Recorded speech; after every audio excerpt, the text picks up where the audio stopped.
नमस्कार साथियों, स्वागत है आप सभी को आज के क्लास में। तो कैसे हैं आप सभी लोग? उम्मीद करता हूं कि आप सभी लोग बहुत ही अच्छे होंगे। तो साथियों, अगर बात करें आज के क्लास के बारे में तो आज हम लेकर आए हैं रेलवे ग्रुप डी 2026 एग्जाम के लिए नए पैटर्न पर आधारित केमिस्ट्री के 40 बहुत ही महत्वपूर्ण प्रश्न दोस्तों, जो कि आपकी तैयारी को बहुत ही बेहतर बनाएगी दोस्तों। और यह प्रश्न केमिस्ट्री के सभी चैप्टर से कवर किया जाएगा दोस्तों। तो दोस्तों, आज की क्लास आप लोग देखना बिल्कुल ना भूलें। तो दोस्तों, क्लास स्टार्ट करने से पहले आपसे छोटा सा अनुरोध करता हूं कि अभी तक आपने वीडियो को लाइक नहीं किया है तो लाइक कर दीजिए, चैनल को सब्सक्राइब कर दीजिए और अपने दोस्तों के पास शेयर भी कर दीजिए। तो दोस्तों, बिना समय गवाए बढ़ते हैं आज के प्रश्न की ओर। तो देखते हैं कि आज के प्रश्न आप सभी के लिए कैसा होने वाला है। तो आइए देखते हैं प्रश्न संख्या 1 से।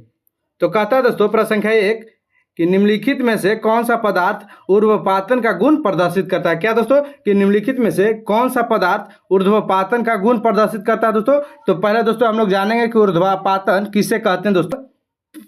कोई पदार्थ ठोस से सीधा गैस में बदल जाता है तो उसे ही ऊर्ध्वपातन कहते हैं। क्या दोस्तों? कि जब कोई पदार्थ ठोस से बिना द्रव की अवस्था बनाए सीधा गैस की अवस्था में पहुंच जाता है तो उसे ऊर्ध्वपातन पदार्थ कहते हैं दोस्तों।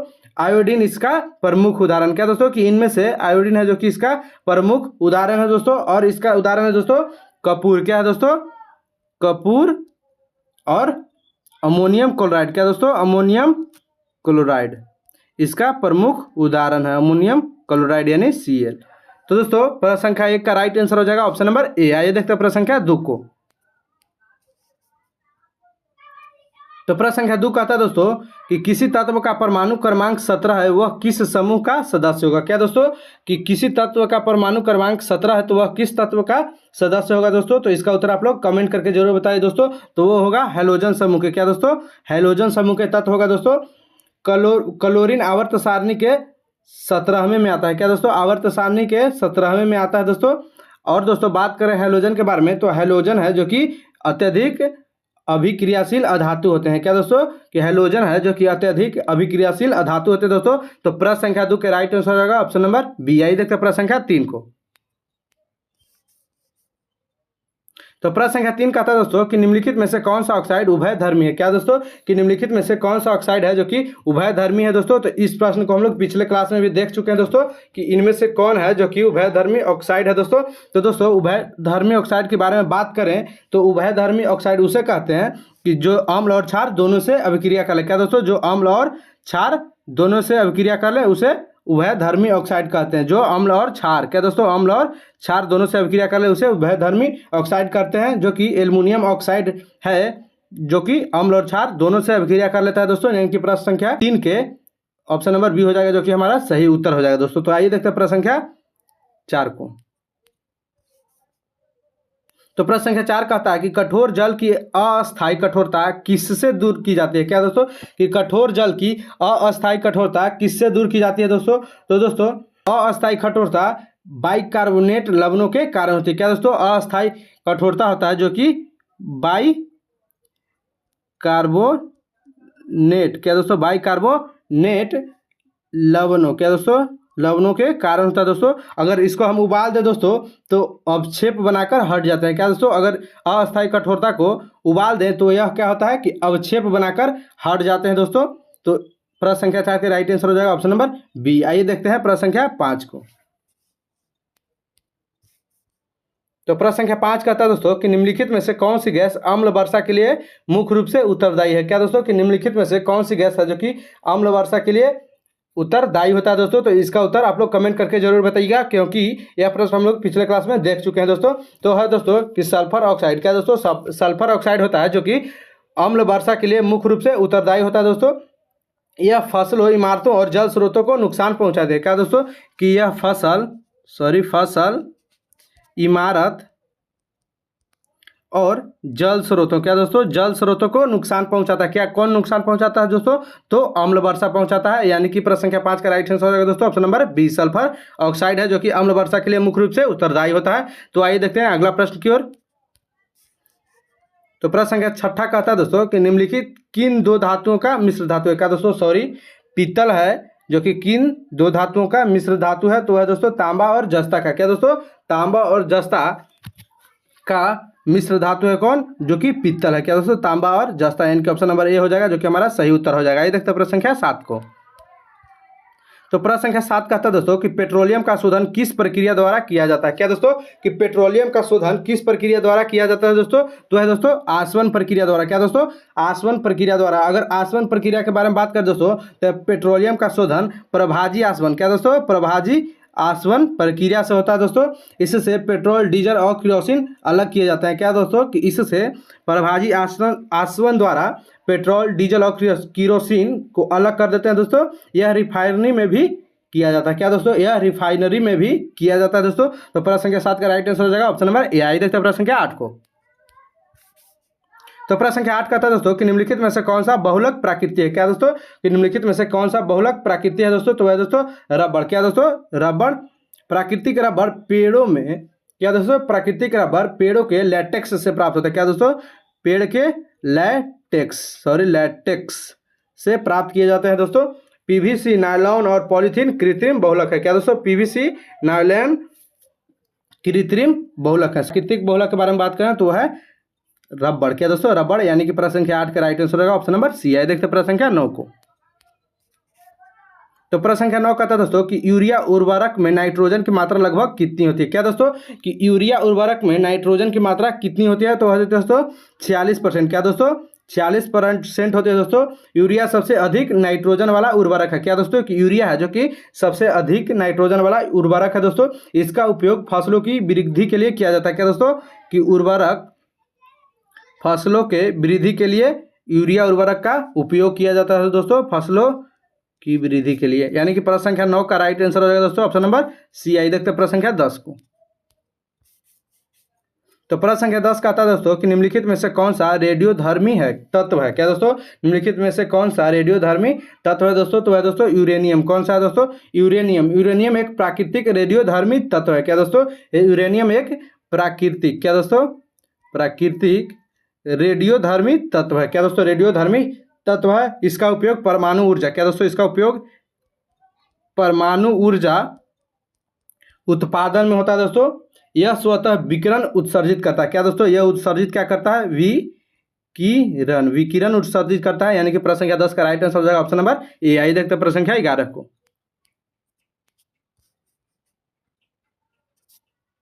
तो प्रश्न संख्या 11 कहता है कि निम्नलिखित में से किस तत्व का परमाणु क्रमांक 11 है। क्या दोस्तों, कि परमाणु क्रमांक 11 किस तत्व का है दोस्तों, तो वह है सोडियम तत्व का। किसका है, सोडियम तत्व का। सोडियम के बारे में बात करें तो यह आवर्त सारणी के समूह 1 के, क्या दोस्तों, समूह 1 के क्षार धातु है। इसकी संयोजकता 1 होती है। क्या दोस्तों, कि सोडियम की संयोजकता कितनी होती है, तो सोडियम की संयोजकता 1 होती है। कितना होती है, 1 होती है। और यह जल के साथ तीव्र गति से अभिक्रिया कर लेता है। क्या दोस्तों, कि यह जल के साथ तीव्र अभिक्रिया करता है। यानी कि प्रश्न संख्या 11 का राइट आंसर हो जाएगा ऑप्शन नंबर बी। आई देखते हैं प्रश्न संख्या 12 को। प्रश्न संख्या 12 कहता है कि निम्नलिखित में से कौन सा तत्व सबसे अधिक विद्युत धनात्मक है। क्या दोस्तों, कि सबसे अधिक विद्युत धनात्मक तत्व इनमें से कौन है, तो वह है सीजियम। कौन है, सीजियम। सीजियम सबसे अत्यधिक विद्युत धनात्मक तत्वों में से एक होता है। यह इलेक्ट्रॉन आसानी से छोड़ देता है। क्या करता है, यह इलेक्ट्रॉन आसानी से छोड़ देता है। यह क्षार धातु समूह का सदस्य है। क्या है, कि यह क्षार धातु समूह का सदस्य है। इसकी अभिक्रियाशीलता बहुत अधिक होती है। क्या दोस्तों, कि इसकी अभिक्रियाशीलता बहुत अधिक होती है। यानी कि इसका राइट आंसर हो जाएगा ऑप्शन नंबर सी। आई देखते हैं अगला प्रश्न की ओर। तो प्रश्न संख्या 13 कहता है कि मिल्क ऑफ मैग्नेशिया। क्या दोस्तों, मिल्क ऑफ मैग्नेशिया का रासायनिक नाम क्या है, तो इसका उत्तर आप लोग कमेंट करके जरूर बताइएगा। मिल्क ऑफ मैग्नेशिया का रासायनिक नाम क्या होता है, तो वो होता है दोस्तों कि मैग्नीशियम हाइड्रोक्साइड। क्या होता है, magnesium hydroxide milk of magnesia का रासायनिक नाम है। यानी कि इसका राइट आंसर हो जाएगा ऑप्शन नंबर बी। आई देखते हैं प्रश्न संख्या 14 को। तो प्रश्न संख्या 14 कहता है कि निम्नलिखित में से कौन सी गैस जलने पर नीली लौह निकालती है। क्या दोस्तों, कि निम्नलिखित में से कौन सी गैस है जो कि जलने पर नीली लौह देती है, तो है दोस्तों हाइड्रोजन। क्या, हाइड्रोजन जलने पर हल्की नीली लौह उत्पन्न करती है। इसके दहन से केवल जल बनता है। इसके दहन से क्या बनता है, जल बनता है। इसे स्वच्छ ईंधन भी कहा जाता है। क्या कहा जाता है, इसे स्वच्छ ईंधन भी कहा जाता है। और यह सबसे हल्की होती है। क्या होती है, सबसे हल्की गैस होती है, यानी कि प्रश्न संख्या 14 के राइट आंसर हो जाएगा ऑप्शन नंबर ए हाइड्रोजन है। ये देखते हैं प्रश्न संख्या 15 को। तो प्रश्न संख्या 15 कहता है कि लाफिंग गैस का रासायनिक सूत्र क्या होगा दोस्तों। तो यह पहले हम लोग करा चुके हैं दोस्तों कि लाफिंग गैस का रासायनिक सूत्र क्या होता है दोस्तों। तो वो होता है N2O। क्या N2O यानी नाइट्रस ऑक्साइड। इसे क्या कहते हैं, नाइट्रस ऑक्साइड। तो आइए देखते हैं अगला प्रश्न, प्रश्न संख्या 16 को। तो प्रश्न संख्या 16 कहता है कि निम्नलिखित में से कौन सा तत्व स्टील को जंग रोधी बनाता है। क्या दोस्तों, जंग रोधी बनाता है, यानी कि जंग लगने से रोकता है दोस्तों। तो वह है क्रोमियम। कौन सा धातु है, तो क्रोमियम है तत्व, कौन सा तत्व है, तो वह है क्रोमियम, जो कि स्टेनलेस स्टील को जंग लगने से बचाता है। यह धातु की सतह पर सुरक्षात्मक परत बनाता है, इससे जंग लगने की संभावना कम हो जाती है। यानी कि प्रश्न संख्या 16 का राइट आंसर हो जाएगा ऑप्शन नंबर बी। आइए देखते हैं प्रश्न संख्या 17 को। तो 17 कहता है कि निम्नलिखित में से कौन सा तत्व कमरे के तापमान पर गैसीय अवस्था में नहीं रहता है। क्या दोस्तों, कि कमरे के तापमान पर गैसीय अवस्था में इनमें से कौन सा तत्व नहीं रहता है। तो इसका उत्तर आप लोग कमेंट करके जरूर बताइए कि इनमें से कौन सा तत्व है जो कि कमरा के ताप पर गैसीय अवस्था में नहीं रहता है, यानी कि द्रव अवस्था में है। तो है दोस्तों ब्रोमीन। ब्रोमीन है जो कि सामान्य तापमान पर द्रव अवस्था में, क्या सामान्य तापमान पर द्रव अवस्था में होता है दोस्तों। और इसके बारे में और कुछ बात करें दोस्तों, ऑक्सीजन, नाइट्रोजन और फ्लोरीन है जो कि गैस अवस्था में होता है दोस्तों, सामान्य ताप पर है जो कि गैसीय अवस्था में होता है। ब्रोमीन है जो कि हाइड्रोजन समूह का सदस्य है। क्या दोस्तों, ब्रोमीन है जो कि हाइड्रोजन समूह के सदस्य होते हैं दोस्तों। इसकी पहचान करना हो तो लाल भूरे रंग से होती है। क्या से होती है, लाल और भूरे रंग से इसकी पहचान की जाती है। आइए देखते हैं प्रश्न संख्या प्रश्न संख्या 17 का राइट आंसर हो जाएगा ऑप्शन नंबर डी। आइए देखते हैं प्रश्न संख्या 18 को। तो प्रश्न संख्या 18 कहता है कि इनमें से कौन सा यौगिक स्लेक्ड लाइम कहलाता है। क्या दोस्तों, स्लेक्ड लाइम कहलाता है। तो है दोस्तों कैल्शियम हाइड्रोक्साइड। कौन है, कैल्शियम हाइड्रोक्साइड स्लेक्ड लाइम कहलाता है। यानी कि प्रश्न संख्या 18 का ऑप्शन नंबर बी हो जाएगा जो कि राइट आंसर हो जाएगा। देखते प्रश्न संख्या 19 को। तो कहता है कि निम्नलिखित में से कौन सा तत्व अर्धचालक के रूप में सबसे अधिक उपयोग किया जाता है, यानी सेमीकंडक्टर के रूप में सबसे अधिक उपयोग इनमें से किस तत्व को किया जाता है। तो वो है दोस्तों सिलिकॉन। क्या, सिलिकॉन को अर्धचालक के रूप में सबसे अधिक उपयोग किया जाता है दोस्तों। कंप्यूटर और मोबाइल उद्योग में इसका व्यापक उपयोग हो। क्या दोस्तों, कि कंप्यूटर और मोबाइल उद्योग में इसका व्यापक उपयोग होता है दोस्तों। तो आइए देखते प्रश्न संख्या 20 को। प्रश्न संख्या 20 कहता है कि कांच का मुख्य घटक क्या है। तो कांच का मुख्य घटक क्या है दोस्तों, इसका उत्तर आप लोग कमेंट करके दीजिए। तो इसका घटक होता है दोस्तों सिलिका। क्या होता है, सिलिका होता है कांच का मुख्य घटक सिलिका, यानी इसका फॉर्मूला होता है SiO2 होता है।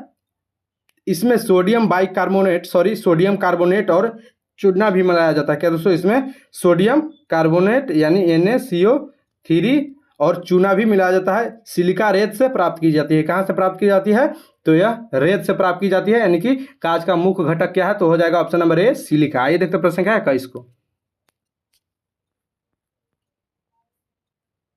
प्रश्न संख्या 21 कहता है कि निम्नलिखित में से कौन सा तत्व सबसे अधिक परमाणु आकार रखता है। क्या दोस्तों, कि निम्नलिखित में से कौन सा तत्व है जो कि अधिक परमाणु आकार रखता है। तो दोस्तों बात करें आवर्त सारणी के बारे में, तो आवर्त सारणी समूह में ऊपर से नीचे, क्या दोस्तों, ऊपर से नीचे जाने पर परमाणु आकार क्या होता है, बढ़ता है। क्या होता है, बढ़ता है, जो कि सीजियम समूह 1 का सबसे बड़ा स्थिर तत्व है। क्या है, सीजियम समूह 1 का सबसे बड़ा स्थिर तत्व है। इसका परमाणु त्रिज्या बहुत ही अधिक होती है दोस्तों। यानी कि प्रश्न संख्या 21 का राइट आंसर हो जाएगा दोस्तों ऑप्शन नंबर सी सीजियम। आइए देखते प्रश्न संख्या 22 को।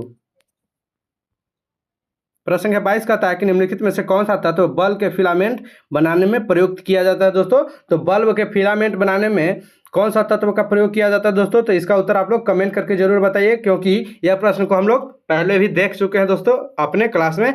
तो 22 का राइट आंसर होगा दोस्तों टंगस्टन। क्या, बल्ब के फिलामेंट बनाने में टंगस्टन तत्व का प्रयोग किया जाता है दोस्तों। टंगस्टन का गलनांक सबसे अधिक धातुओं में होता है। क्या दोस्तों, कि धातुओं में टंगस्टन का गलनांक होता है जो कि सबसे अधिक होता है। इसका गलनांक होता है दोस्तों 3422 डिग्री सेल्सियस। इसलिए यह बल्ब के फिलामेंट में उपयोग किया जाता है, क्योंकि यह उच्च तापमान पर भी नहीं पिघलता है। क्या, कि उच्च तापमान पर नहीं पिघलता है। क्या होता है, नहीं पिघलता है। यानी कि प्रश्न संख्या 22 के राइट आंसर होगा दोस्तों ऑप्शन नंबर बी टंगस्टन। आइए देखते हैं प्रश्न संख्या 23 को। तो प्रश्न संख्या 23 कहता है कि ब्लू विट्रियोल, क्या दोस्तों, ब्लू विट्रियोल किसका सामान्य नाम है? ब्लू विट्रियोल के बारे में बात करें दोस्तों तो वह है कॉपर सल्फेट का रासायनिक नाम, सॉरी सामान्य नाम। कॉपर सल्फेट का सामान्य नाम होता है दोस्तों ब्लू विट्रियोल, और इसका सूत्र होता है CuSO4 इंटू 5H2O। क्या? CuSO4 into 5H2O। इसका रंग क्या होता है दोस्तों? इसका रंग के बारे में बात करें तो यह नीला रंग का होता है, यानी कि प्रश्न संख्या 23 के राइट आंसर हो जाएगा option number B, copper sulphate. आइए देखते हैं प्रश्न संख्या 24 को। तो 24 कहता है कि निम्नलिखित में से कौन सा तत्व स्टील को कठोर बनाने के लिए मिलाया जाता है? क्या दोस्तों, कि निम्नलिखित में से कौन सा तत्व स्टील को कठोर बनाने के लिए मिलाया जाता है? तो है दोस्तों मैंगनीज। क्या होता है? मैंगनीज होता है दोस्तों। मैंगनीज के बारे में बात करें दोस्तों, मैंगनीज स्टील की मजबूती और कठोरता को बढ़ाता है। इसका उपयोग विशेष तौर पर मिश्र धातु बनाने में किया जाता है। क्या दोस्तों, कि इसका उपयोग विशेष तौर पर मिश्र धातु बनाने में किया जाता है दोस्तों। इसका उपयोग किया जाता है मिश्र धातु बनाने में दोस्तों, और इसका उपयोग रेलवे ट्रैक और मशीनों में भी किया जाता है दोस्तों। तो प्रश्न संख्या 24 के राइट आंसर हो जाएगा ऑप्शन नंबर ए, मैंगनीज। आइए देखते हैं प्रश्न संख्या 25 को। तो 25 कहता है कि अमोनिया गैस का रासायनिक सूत्र क्या है? क्या दोस्तों, अमोनिया गैस का रासायनिक सूत्र, यह बहुत ही इजी प्रश्न है दोस्तों। इसका उत्तर आप लोग कमेंट करके जरूर बताएगा। तो अमोनिया गैस का रासायनिक सूत्र होता है NH3A। अमोनिया एक है जो कि रंगहीन गैस है। क्या दोस्तों, रंगहीन गैस है, यानी कि इसका कोई रंग नहीं होता है, और इसकी तीखी गंध होती है। इसकी गंध कैसी होती है? तो इसकी तीखी गंध होती है। अगर इसका उपयोग के बारे में बात करें दोस्तों तो इसका उपयोग उर्वरक बनाने में किया जाता है। क्या? उर्वरक बनाने में किया जाता है दोस्तों, यानी कि इसका राइट आंसर हो जाएगा ऑप्शन नंबर ए, अमोनिया। ये देखते हैं प्रश्न संख्या 26 को। तो प्रश्न संख्या 26 कहता है कि निम्नलिखित में से कौन सा पदार्थ जल का सार्वत्रिक विलायक कहलाता है? क्या दोस्तों, कि निम्नलिखित में से कौन पदार्थ है जो कि जल का सार्वत्रिक विलायक है? तो है दोस्तों जल। क्या दोस्तों, जल ही है। क्या होगा? जल, यानी कि ऑप्शन नंबर बी हो जाएगा, जो कि हमारा सही उत्तर हो जाएगा। ये देखते हैं प्रश्न संख्या 27 को। तो प्रश्न संख्या 27 कहता है दोस्तों कि मार्स गैस, क्या मार्स गैस किसे कहा जाता है? क्या दोस्तों, कि मार्स गैस किसे कहा जाता है? तो दोस्तों मीथेन गैस को मार्स गैस कहा जाता है। क्या दोस्तों, मीथेन गैस को मार्स गैस कहा जाता है। अगर इसके बारे में बात करें दोस्तों तो मीथेन दलदली क्षेत्रों से निकलती है। क्या दोस्तों, मीथेन होती है जो कि दलदली क्षेत्रों से निकलती है दोस्तों, इसीलिए इसे मार्स गैस कहा जाता है। यह प्राकृतिक गैस का मुख्य घटक। क्या दोस्तों, प्राकृतिक गैस का मुख्य घटक है दोस्तों। इसका सूत्र होता है CH4। क्या होता है दोस्तों? CH4। तो इसका राइट आंसर हो जाएगा option number B, marsh gas किसे कहते हैं? तो मीथेन को कहते हैं। देखते हैं प्रश्न संख्या 28 को। तो प्रश्न संख्या 28 कहता है दोस्तों कि निम्नलिखित में से कौन सी धातु विद्युत तार बनाने में सबसे अधिक प्रयुक्त किया जाता है दोस्तों? तो विद्युत तार बनाने में कौन सी धातु का सबसे अधिक उपयोग किया जाता है दोस्तों? तो वह है तांबा। क्या दोस्तों, तांबा का उपयोग किया जाता है दोस्तों। तांबा है जो कि विद्युत का सबसे अच्छा चालक माना जाता है दोस्तों, और इसकी लागत चांदी से कम होती है। क्या दोस्तों, इसकी खर्च चांदी से कम पड़ती है, इसीलिए घरेलू वायरिंग में इसका उपयोग किया जाता है। क्या दोस्तों, इसलिए इसे घरेलू वायरिंग में उपयोग किया जाता है, यानी कि प्रश्न संख्या 28 का राइट आंसर हो जाएगा ऑप्शन नंबर बी, तांबा। ये देखते हैं प्रश्न संख्या 29 को। दोस्तों आज का क्लास अच्छा लग रहा है तो आप लोग कमेंट करके जय हिंद लिखिए दोस्तों, और हो सके तो चैनल को सब्सक्राइब कर दीजिए, वीडियो को लाइक कर दीजिए और शेयर भी कर दीजिए। तो प्रश्न संख्या 29 कहता है कि निम्नलिखित में से कौन सा तत्व मानव शरीर में हीमोग्लोबिन का प्रमुख घटक है? क्या दोस्तों, कि मानव शरीर में हीमोग्लोबिन का प्रमुख घटक कौन है? तो है दोस्तों आयरन। क्या दोस्तों, आयरन। आयरन के बारे में बात करें दोस्तों तो हीमोग्लोबिन में पाया जाता है। क्या दोस्तों, हीमोग्लोबिन आरबीसी के हीमोग्लोबिन में पाया जाता है। कहाँ पाया जाता है? हीमोग्लोबिन में पाया जाता है दोस्तों, और यह ऑक्सीजन के परिवहन में सहायता करता है दोस्तों। क्या दोस्तों, कि यह ऑक्सीजन के परिवहन में सहायता करता है दोस्तों, ऑक्सीजन के परिवहन में सहायता करता है दोस्तों। आयरन की कमी से एनीमिया हो सकता है। क्या दोस्तों, क्या होता है आयरन की कमी से? तो एनीमिया हो सकता है दोस्तों। तो प्रश्न संख्या 29 का राइट आंसर हो जाएगा ऑप्शन नंबर बी, आयरन है। देखते प्रश्न संख्या 30 को। तो प्रश्न संख्या 30 कहता है कि निम्नलिखित में से कौन सा पदार्थ कास्टिक पोटास कहलाता है? क्या दोस्तों, कास्टिक पोटास कौन कहलाता है दोस्तों? तो है दोस्तों पोटेशियम हाइड्रोक्साइड। क्या दोस्तों, पोटेशियम हाइड्रोक्साइड, यानी कि KOH। कौन है? KOH। इसे कास्टिक पोटास कहा जाता है दोस्तों। क्या, कि पोटेशियम हाइड्रोक्साइड को कास्टिक कहा जाता है, कास्टिक पोटास। इसका यह एक क्या है दोस्तों, यह एक प्रबल क्षार है। क्या है? प्रबल क्षार। अगर इसके बारे में बात करें तो यह एक प्रबल क्षार है दोस्तों। और दोस्तों इसका उपयोग साबुन और रसायनों के निर्माण में किया जाता है। क्या दोस्तों कि कास्टिक पोटास का उपयोग साबुन और रसायनों के निर्माण में किया जाता है, यानी कि इसका राइट आंसर हो जाएगा ऑप्शन नंबर ए KOH। आइए देखते हैं प्रश्न संख्या 31 को। तो प्रश्न संख्या 31 कहता है कि निम्नलिखित में से कौन सा तत्व कमरे के तापमान पर द्रव धातु है। क्या दोस्तों कि निम्नलिखित में से कौन सा तत्व है जो कि कमरे के ताप पर धातु है, तो है दोस्तों पारा। क्या दोस्तों जो कमरे के ताप पर धातु है। तो दोस्तों पारा के बारे में बात करें दोस्तों, तो यह सामान्य ताप पर यानी कि कमरे के ताप पर द्रव अवस्था में पाया जाता है। क्या यह द्रव अवस्था में सामान्य ताप पर प्रयोग किया जाता है दोस्तों। और इसका उपयोग के बारे में बात करें तो इसका उपयोग थर्मामीटर, क्या दोस्तों थर्मामीटर और बैरोमीटर में किया जाता है।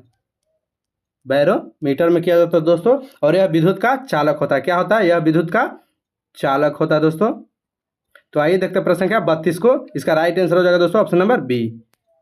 तो प्रश्न संख्या 32 कहता है कि निम्नलिखित में से कौन सा पदार्थ प्राकृतिक बहुलक है। क्या दोस्तों कि निम्नलिखित में से कौन सा पदार्थ प्राकृतिक बहुलक है दोस्तों, तो है दोस्तों स्टार्च। क्या स्टार्च है जो कि पौधों में पाया जाने वाला प्राकृतिक बहुलक है दोस्तों। यह ग्लूकोज की अनेक इकाइयों से मिलकर बना होता है। क्या दोस्तों यह ग्लूकोज की अनेक इकाइयों से मिलकर बना होता है दोस्तों। यह भोजन में ऊर्जा का प्रमुख स्रोत है। क्या दोस्तों यह भोजन में ऊर्जा का प्रमुख स्रोत है, यानी कि प्रश्न संख्या 32 के राइट आंसर हो जाएगा दोस्तों ऑप्शन नंबर सी स्टार्च। आइए देखते हैं प्रश्न संख्या 33 को।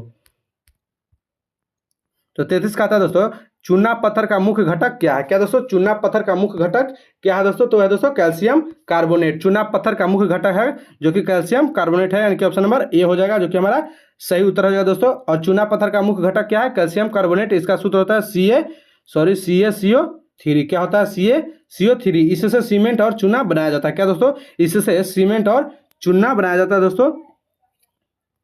और दोस्तों बात करें कैल्शियम कार्बोनेट के बारे में, तो संगमरमर भी होता है जो कि कैल्शियम कार्बोनेट का ही रूप होता है दोस्तों। तो इसका राइट आंसर हो जाएगा ऑप्शन नंबर ए। आइए देखते हैं प्रश्न संख्या 34 को।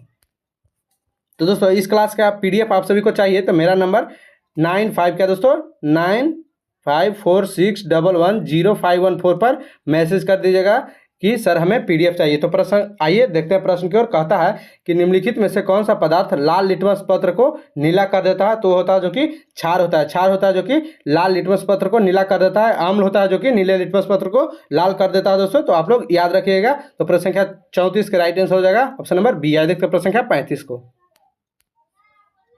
तो प्रश्न संख्या 35 कहता है कि निम्नलिखित में से किस गैस का उपयोग वनस्पति तेल के हाइड्रोजनीकरण में किया जाता है। क्या दोस्तों कि वनस्पति तेल के हाइड्रोजनीकरण में किस गैस का उपयोग किया जाता है दोस्तों। तो इसका उत्तर आप लोग कमेंट करके जरूर बताइएगा। तो वह है दोस्तों हाइड्रोजन गैस को। क्या दोस्तों हाइड्रोजन गैस का इस्तेमाल वनस्पति तेल के हाइड्रोजनीकरण में किया जाता है दोस्तों। इस प्रक्रिया में निकेल उत्प्रेरक का उपयोग होता है। क्या दोस्तों इस प्रक्रिया में निकेल उत्प्रेरक का प्रयोग होता है दोस्तों। तो आइए देखते हैं प्रश्न संख्या 36 को। प्रश्न संख्या 36 कहता है कि निम्नलिखित में से कौन सा तत्व स्टील निर्माण में कार्बन के साथ मुख्य रूप से प्रयुक्त होता है। क्या दोस्तों स्टील निर्माण में कार्बन के साथ मुख्य रूप से कौन सा तत्व होता है जो कि प्रयुक्त होता है, तो होता है दोस्तों लोहा। कौन सा होता है दोस्तों लोहा। दोस्तों स्टील है जो कि मुख्य रूप से लोहा और कार्बन का मिश्र धातु होता है। क्या दोस्तों कि लोहा और यानी कि Fe और +C कार्बन को संकेत होता है C जो कि इसका मिश्र धातु होता है जो कि कौन होता है स्टील। क्या होता है स्टील इसका मिश्र धातु होता है दोस्तों। इसमें कार्बन की मात्रा कम होती है, इसकी मात्रा कम होती है दोस्तों, और लोहा की मात्रा अधिक होती है। स्टील मजबूत और टिकाऊ होता है। क्या दोस्तों स्टील के बारे में बात करें तो यह मजबूत और टिकाऊ होता है, यानी कि प्रश्न संख्या 36 के राइट आंसर होगा दोस्तों ऑप्शन नंबर ए लोहा। आइए देखते हैं प्रश्न संख्या 37 को। तो प्रश्न संख्या 37 कहता है दोस्तों कि निम्नलिखित में से किस गैस को ग्रीन हाउस गैस माना जाता है। क्या दोस्तों कि ग्रीन हाउस गैस निम्नलिखित में से किस गैस को माना जाता है, तो वह है दोस्तों कार्बन डाइऑक्साइड। कार्बन डाइऑक्साइड को ग्रीन हाउस गैस माना जाता है दोस्तों। CO2 प्रमुख ग्रीन गैस है। क्या दोस्तों CO2 जो कि कार्बन डाइऑक्साइड है प्रमुख ग्रीन हाउस गैस है। यह पृथ्वी के तापमान को बढ़ाने में योगदान करता है। क्या दोस्तों कि पृथ्वी के तापमान को बढ़ाने में योगदान देता है जो कि है कार्बन डाइऑक्साइड। इसके कारण वैश्विक तापमान होता है। क्या दोस्तों ग्लोबल वार्मिंग होता है दोस्तों, यानी कि प्रश्न संख्या 37 का राइट आंसर हो जाएगा option number C carbon dioxide. आइए देखते हैं प्रश्न संख्या 38 को। तो प्रश्न संख्या 38 क्या कहता है दोस्तों देखते हैं। निम्नलिखित में से कौन सा विटामिन शरीर में सूर्य प्रकाश की सहायता से बनता है। दोस्तों यह प्रश्न हम लोग पिछले क्लास में बहुत बता चुके हैं दोस्तों, बहुत बार बता चुके हैं कि प्रकाश सूर्य के प्रकाश से हमारे शरीर में कौन सा विटामिन बनती है दोस्तों, तो है दोस्तों विटामिन डी। आइए प्रश्न संख्या देखते हैं 39 को। तो प्रश्न संख्या 39 का था कि निम्नलिखित में से कौन सा तत्व सबसे हल्की धातु है। क्या दोस्तों, कि निम्नलिखित में से कौन सा तत्व सबसे हल्की धातु होता है दोस्तों। तो इसका उत्तर आप लोग कमेंट करके जरूर बताइएगा। तो कि निम्नलिखित में से कौन सा तत्व है जो कि सबसे हल्की धातु है, तो है दोस्तों लिथियम। क्या दोस्तों, लिथियम। लिथियम के बारे में बात करें दोस्तों तो यह सबसे हल्की धातु होती है और इसका उपयोग बैटरियों में किया जाता है। क्या दोस्तों, आधुनिक बैटरियों में किया जाता है दोस्तों। यह क्षार धातु का समूह है। क्या दोस्तों, यह क्षार धातु समूह का सदस्य होता है दोस्तों। तो इसका राइट आंसर हो जाएगा दोस्तों प्रश्न संख्या 39 का ऑप्शन नंबर सी, लिथियम। आइए देखते हैं प्रश्न संख्या 40 को। तो यह आज का लास्ट प्रश्न है दोस्तों। अगर क्लास अच्छा लगा हो तो वीडियो को लाइक कर दीजिए, चैनल को सब्सक्राइब कर दीजिए, अपने दोस्तों के पास शेयर कर दीजिए दोस्तों। अगर इस क्लास का PDF आप सभी को चाहिए तो मेरा नंबर 9546111051 पर मैसेज कर दीजिएगा दोस्तों।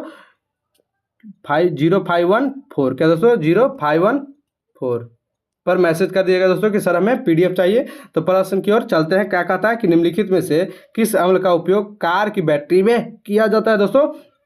तो दोस्तों आप लोग याद रखिएगा कि कार की बैटरी में सल्फ्यूरिक अम्ल का इस्तेमाल किया जाता है दोस्तों। इसका सूत्र होता है H2SO4 और यह प्रबल अम्ल है। क्या दोस्तों, यह प्रबल अम्ल कहने का मतलब है दोस्तों मजबूत अम्ल होता है। तो आज का क्लास यहीं समाप्त होता है दोस्तों। तो थैंक यू, धन्यवाद।